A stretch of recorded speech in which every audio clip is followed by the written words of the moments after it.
Welcome to a new video by Andreas Zamboni. Enjoy it and subscribe to the channel. Please enjoy the show.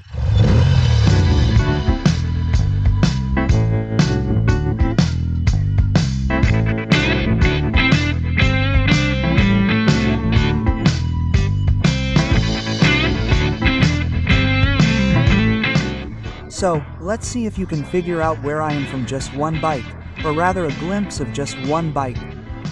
That's right, I'm 1000%. How cool. Surrounded by Guzzis. Guzzis everywhere, that's crazy, huh? It's a giant dealership. For those who missed the video of the 2024 Stevio, it was a Stevio from 1000% Moto Guzzi, which is the largest dealership in Italy, so Guzzi runs in the blood, in the bones. Okay. What do we have here? We have the new 2025 color scheme that's different from the 2024. Be careful because it's different, so if someone says, I have the green, no. But you have the 2024 green, because this is the new color scheme that differs because the green used to be on the back, let's say, the rear part, but now it's on the front. And you can see, it's basically exactly how Moto Guzzi should do it, but they don't do it. So, 1000% bang. Only 5 units of this color scheme will be made, so it's also a limited edition, let's say, but it's gorgeous. It's exactly the color that was missing. So, if you want the 1000% color scheme, know that there are only 5, but today we're not here to talk about the Stevio, but rather the D7, which if I had the money would be my second bike right away, so you're also weak-hearted in this case.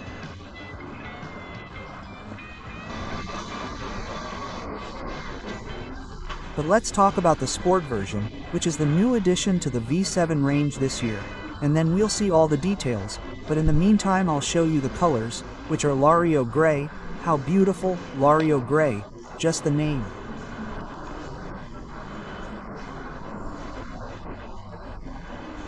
And then this Legnano green. I don't know Legnano green, but the fact is that this green here is the green of the original V7 Sport from 1970. So then we'll talk about it in detail, I'll tell you everything etc. But I also want to drive it because it's the Sport, so I mean it should be more fun. Let's see now. And good morning again. We're ready to set off for the test drive of this V7 Sport. Pay attention. Well, my friend, you know, dogs, right? When they get wet and then they shake their hands to get rid of the wetness, you know, to get rid of the water. Here, when this one starts up it does exactly that. How romantic. In the meantime, the Insta is already going to hell. Wonderful. The weather isn't the best today, but we're going to make it go well. The engine, as you can see, is something wonderful. In fact, I'll praise it several times during this test because it really amazed me a lot. I didn't try a V7, if you remember, on the channel at the Guzzi Rally in Mandello last year, but it was a 10-minute test, which was pretty ridiculous, honestly. Here instead, and I've been riding it for a few hours from yesterday to today and so on, I really discovered this magnificent engine.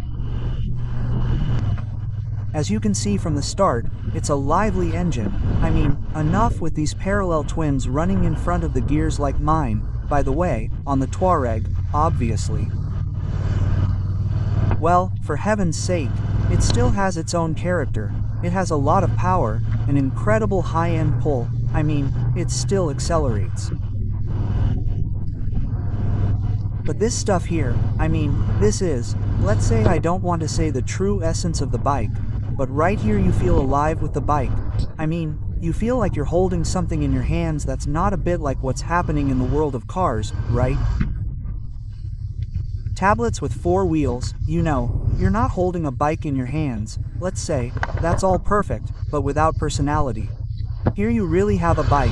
I mean, look how the Insta moves. Let's hope the stabilization is enough, because otherwise the whole clip will be thrown away.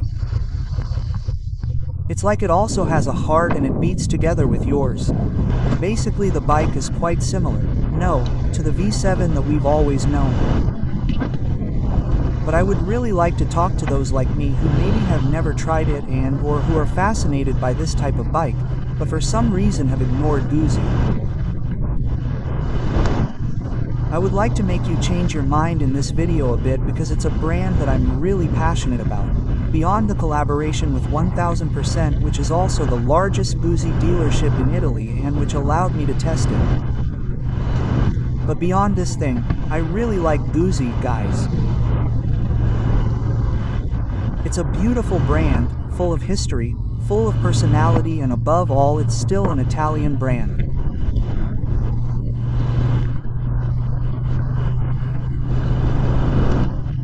But can you believe that this bike is still produced today in the Mandello Delario factory on Lake Como? A factory that is also quite small and is still exactly where it was originally, right?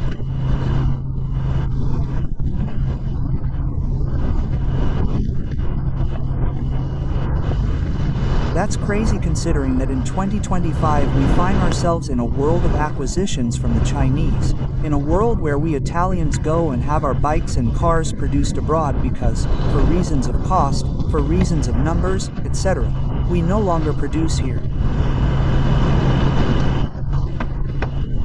Instead, Guzzi sends, in my opinion, a huge signal to the entire industry, saying, guys, it can still be done. No. To give you an idea, there's basically Lake God in the middle, and I said, holy cow, there's the pole. And I wanted to, I should go there. I don't know if it's a good idea, right? I don't think it's a good idea. That's how it looks though. So, here we are in this slightly quieter location back there. In the meantime, the pandemonium continues. I don't know. The end of the world is over there, but here it is. We're here to talk, to see this V7 Sport in a bit more detail, because it's so special in my opinion. So, first of all, we have the Lario gray color scheme. In this case, it's beautiful because it's a gray tending a bit towards light blue. You can probably see it from the video, it looks a bit light blue, a really nice, sporty and elegant light blue gray. Moto Guzzi, with that bike, with the V7 Sport, had great ambitions, so much so that, they created a bike that was also affectionately called Dachshund, because it was very, the line of the tank and the saddle were practically on the same level, very low, flat, sporty, semi-handlebars, in other words something quite extreme. And it traveled, because it had 72 horsepower on a 750. It must have been nice, the noise that bike made. Who knows if one day I'll be able to hear it.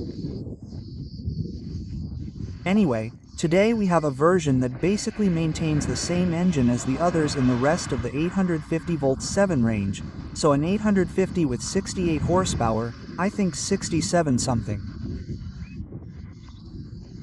Details that distinguish the Sport from the, let's say, standard version, which could be the Stone or even the Classic, but let's compare it with the Stone, which is a bit simpler because the Classic has all the features, chrome, spoked wheels, etc., and are typical of that model, which, well, don't have much to do with it.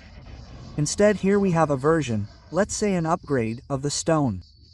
First of all, what you see are the forks with 41mm upside down forks with adjustable preload. It's a shame there's no screwdriver, right, truck, but I think you'll need a wrench, or maybe you have to remove this cap. I don't know, because I haven't tried it yet, but anyway, you can't adjust the preload just like that, right? So after every curve, once you've adjusted it, you should be fine, unless, perhaps, you ride with two people or something. The dual disc. Finally, we have the dual disc, and in my opinion it should have always been there, in the sense that the bike weighs 220 kilograms in running order with all the fluids and a 21L tank, remember. So the bike itself weighs less than 200 kilograms, but with all the fluids you get to 220. Despite this, let's say, weight increase, this extra material given by the bigger fork, the dual disc with obviously the entire braking system that goes with it, which is a Brembo with radial caliper, axial pump, it is a dedicated pump different from that of the Stone and the Classic.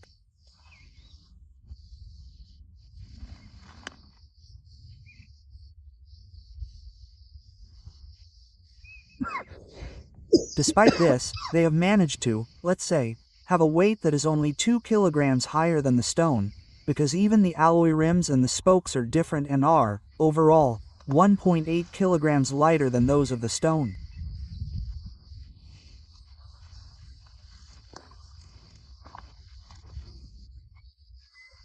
This also translates into greater handling through the curves, and I must say that it takes a bit of a while to understand it and get used to it, also because I come from a completely different type of bike, so for me this is something quite new and unfamiliar. However, it is easy to ride, it is good to ride, and it is fun. I must also say that it is quite easy to scrape the foot peg.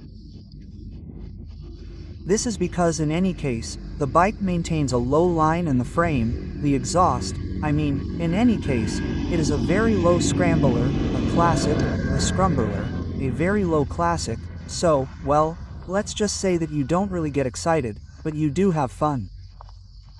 And then, but let's leave everything aside. I would put this bike in Greece just because it's so beautiful. So the engine with the black head, the entire black block, these black mufflers and this gray, in fact, which goes really well with the saddle and this Alcantara-like finish, right? While on the sides there's smooth leather, let's call it that. This two-tone stitching that makes a mockery, as well as a 1000% sticker with the V7 Sport lettering in red. Tick tick tick everything. Wow, how nice the laser engraved logo here is. Okay, the instrumentation is the same, we said, except for the fuel gauge and the sport map. The rear suspension is the same, and then we have the Moto Guzzi logo here too. Sewn. There are many very, very interesting details that denote a certain care in the construction. Simply put, even the logo on the tank, which is made of metal, and the eagle is not painted, but embossed, and the Moto Guzzi plate, let's see if I burn myself a little. Like this with the black head fins. It's beautiful. Also, look at this plate, it's really well made, the black one on top, the one that supports the headlight is another color. There are so many details that honestly give me a great idea of quality, and it's something that is often overlooked on Italian bikes, in my opinion. Well, Italian bikes here, and Italian bikes there, etc. Instead, go and see the Guzzi, especially this sport bike. In my opinion, it's a great thing, it's well made, it's beautiful, it has incredible charisma. Guys, today I'm dressed as a biker. Okay, apart from giving, so to speak, a good example in the video, but this is a bike that you can also ride in the city, or even here, in these hills, here, even for just a 10 kilometers ride, you put on a vest, a back protector, that's it there. Jeans, normal shoes, Foscadella helmet, black gear, piping, t-shirt. A few tattoos are missing here, but then we'll get there, and off we go. Hi guys, I'm speaking on behalf of Andrea. Please subscribe and like the video to support this channel. Thanks a lot, and bye.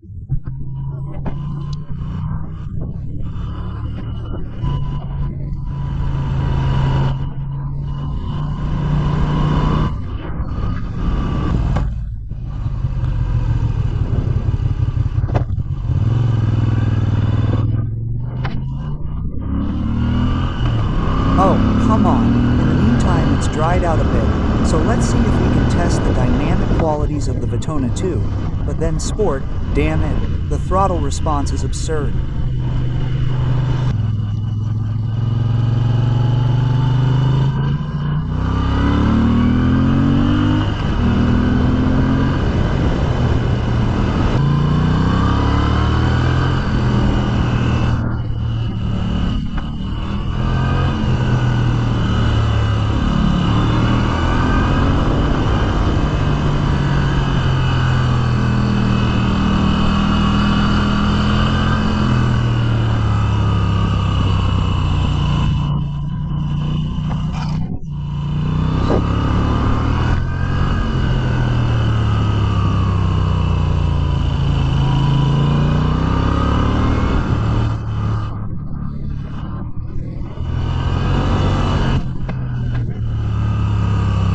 first 3 gears, you reach the limiter in a second.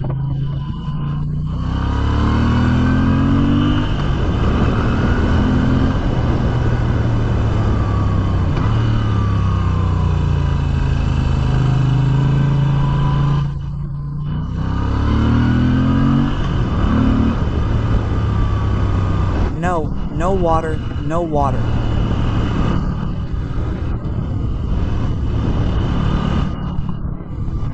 Come on, come. Where the red line is, but before 7,000 revolutions per minute, so it's an engine that obviously revs low, but it's enjoyable, and then maybe you have to go a little bit further. Be careful, it's wet here.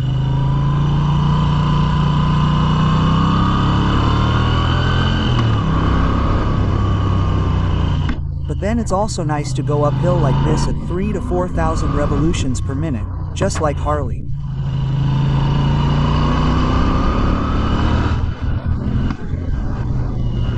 The Guzzi is a bit like the Italian Harley, however, except it's much less vulgar, much less arrogant, but in a bad way, so good.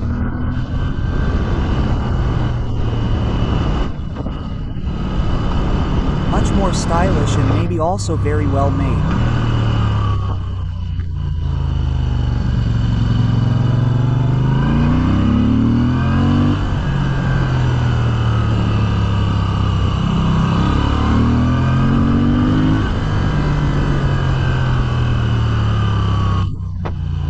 Nice though, huh? I would also like to lean more, but it's beautiful. It reminds me a lot of my Caballero.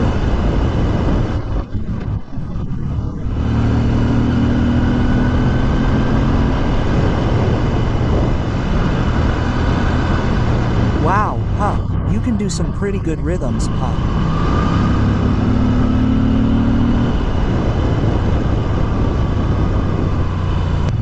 In terms of power, it's fine. In fact, it's great.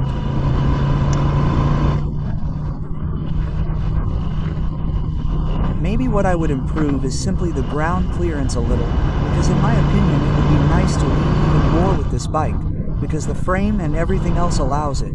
You should move the foot pegs back and raise them a little, but I realize that it's not easy because the frame was designed to be like this, so it's not exactly the easiest thing in the world. But it would be nice, because it deserves it. In my opinion, the chassis is very well suited and I like it. I mean, I really liked it. Well, now I don't think anyone wants a V7 to rip, do wheelies, and skid, right? I imagine. I think you all agree. But the great thing is, let's say, it's a bike with an absurd charm, and in my opinion it already wins everything. I mean, the rest doesn't matter much. And then with this update I like it a lot more. I thought I was a classic type, but when I saw it like this I said, wow, you know, it's really nice like this. It really reminds me of a real bike. I don't know how to say it, more aggressive and so on, because these forks, the double disc, give it a really different look. I also really like these mirrors, a bit custom, so nice. So guys, here I am, talking to you here. So, I'll see you in a next video. Please subscribe to the channel if you haven't already, comment, like, whatever comes to mind, we'll talk about it in the comments. And that's it. Thanks for watching this video. Thanks for coming this far. I'll shoot these last 2 curves and then the day will end. Bye everyone, and long live Moto Guzzi.